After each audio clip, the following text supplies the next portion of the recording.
Hey guys, and welcome back to Morgs Menu. So if you saw my green bean pasta video, you guys know that I'm going to be starting a series where I test out the recipes that are on the back of packaging on certain foods and ingredients and different things that I find around my kitchen. And I was actually cooking with this Jimmy Dean, just your regular pork breakfast sausage, and I only used half of it, but as I was cooking with it, I realized it has a recipe on the back for a chunky Fiesta Sausage Dip. So I figured it would be perfect to go ahead and try that out with the remaining sausage here. So if you're new to my channel and haven't subscribed, make sure you go ahead and do that, because I'm going to be doing this video along with lots of other videos similar to this in the future. Also go back and watch that green bean pasta video, because that one was really interesting and kind of a good start off to the series. So if you're interested to see how this dip turns out, keep on watching.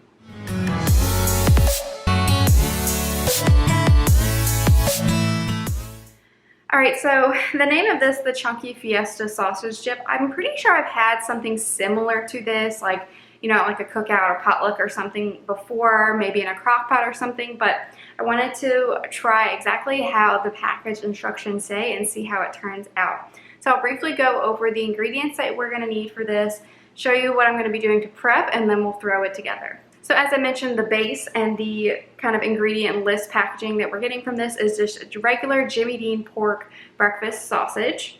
I'm going to be doing half the recipe because this does call for an entire packaging, so everything will just be half of what is on the back of here. Next up is just a bunch of produce, so you'll need bell pepper, onion, tomato, and jalapeno. Also want some banana peppers and cilantro. And then the main ingredient that makes this a dip is some cream cheese. So as I mentioned, we're doing half the recipe, so you normally need 2 blocks, but I'll just be using this one for the recipe. I will say, starting off, the only spice that we're really using is cilantro, and really this is almost more, you're putting a little bit of this in the dip, but this is more for like garnish to make it pretty. So already starting off, I would definitely add salt, pepper, garlic, probably some onion powder, all that kind of stuff in here, but we'll see how the flavors all come together just from the veggies and the sausage, because the sausage itself is pretty flavorful and it has a little kick to it. So first step on this that we're going to need to do is just to go ahead and prep up the vegetables. All you have to do is basically dice everything up. So we'll start by dicing up our onion. We're going to be using, it says 1 large onion on the package, so we'll do about half of an onion. Same thing with the bell pepper, we're just going to be doing half. And the jalapeno calls for 1 to 2. We're going to be doing this one that's pretty big, and that is partially because it actually calls for hot banana peppers, and I have mild banana peppers, so I figured the spice from the larger jalapeno will kind of make up for that. For the banana peppers, we're going to be doing 1/4 cup. Also calls for 1/3 cup of cilantro. I don't need to chop mine up, but I'm going to be doing a lot less than that because I have dried versus regular. And then once everything is chopped up, everything's ready to go, and we'll go ahead and start cooking.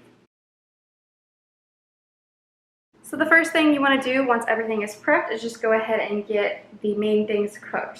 So we're going to toss in the sausage, peppers, onion, as well as the jalapeno all in together, and then just cook that down until the sausage has completely browned and the vegetables are nice and soft.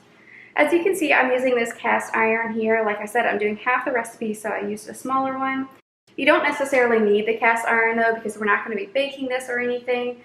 So you could just do it in whatever kind of frying pan that you want, and then put it either in a serving dish if you're going to be eating it immediately, or it says you can throw it directly into a crock pot to keep it warm if you're serving it like for a party. Once your sausage is nice and brown, you want to go ahead and drain out any fat that's remaining in the bottom of the pan after it's cooked, and then return that back to your skillet. Once everything's back in your pan, you want to turn down your heat just a little bit, and then go ahead and add in your cream cheese, and just kind of stir that around and mix it until the cream cheese is fully melted and combined in with the other ingredients. After about 5 to 8 minutes, you're going to then stir in the tomato, banana peppers, and cilantro, and cook for a couple more minutes until everything's thoroughly combined and all the flavors have kind of combined together.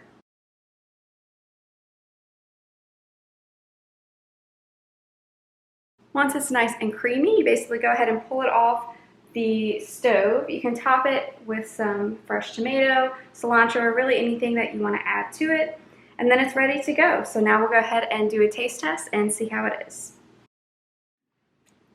All right, so here's the final product. And now we're gonna taste test. I have my professional taste tester here again. We're gonna try it with these tortilla chips from Trader Joe's. All right. Thank you. Let's see how it is.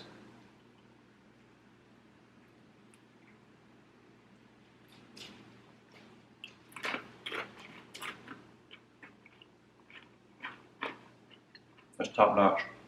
Yeah. I had much higher hopes for that one than the pasta, and it's really good. Yeah, it's pretty good.